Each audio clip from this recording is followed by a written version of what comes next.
আসসালামু আলাইকুম গাইস। মানব জীবনের অত্যন্ত একটা গুরুত্বপূর্ণ বিষয় হচ্ছে ঘুম।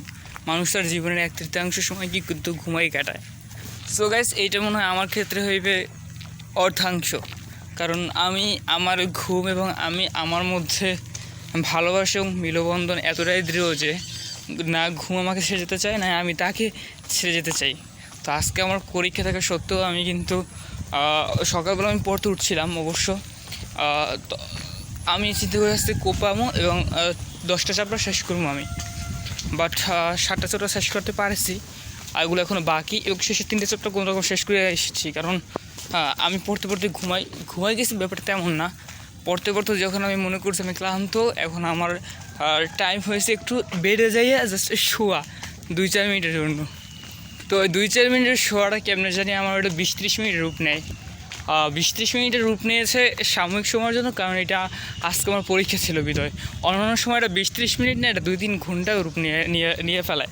দেনাও যখন আমি ঘুম ভাঙে তখন আমি বুঝতে পারি যে অনেকটা সময় আমার পার হয়ে গেছে এবং যে কাজটা করতেছিলাম ওই কাজটা ওইখানে রয়ে গেছে। এবং হতাশার চোখে ব্যর্থতার গ্যালারি নিয়ে আবার দৃঢ় প্রতিজ্ঞা করি আর আমি এভাবে ঘুমাবো না, এটাই আজকে আমার শেষ দিন। তো কিন্তু ঘুম কি আর কথা শুনে, ঘুম তো আর চলে আসে ওর মতো, আর আমিও ওর আশায় আমি সায় দিয়ে আমিও যাই ঘুমাইয়া। সো আজকে তারপর পরীক্ষাতে যেতেছি এবং প্রিপারেশন খুবই মোটামুটি আর কি চলে আর কি। তো এই প্রিপারেশন নিয়েই হয়তো ভালো কোপা দিতে পাইতে পারবো আশা করি আর কি।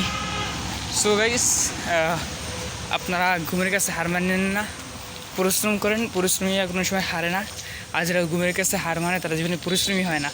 আর কথা হয়েছে বিশেষ করে সকালবেলার সময়টা, এটা অনেক ঠান্ডা পরিবেশ থাকে, এইখানে ডিস্ট্রাকশন খুবই কম থাকে, সবাই মানুষ ঘুমায় এবং এখানে কনসেন্ট্রেশন অনেক বেশি থাকে অনেক অনেক আদার সময় থেকে। So guys, stay focused in morning time. Guys, আমি যেহেতু পাই না আপনাদেরকে একটু জ্ঞান দিলাম। দেখা হয় পরবর্তী কোনো ভিডিও।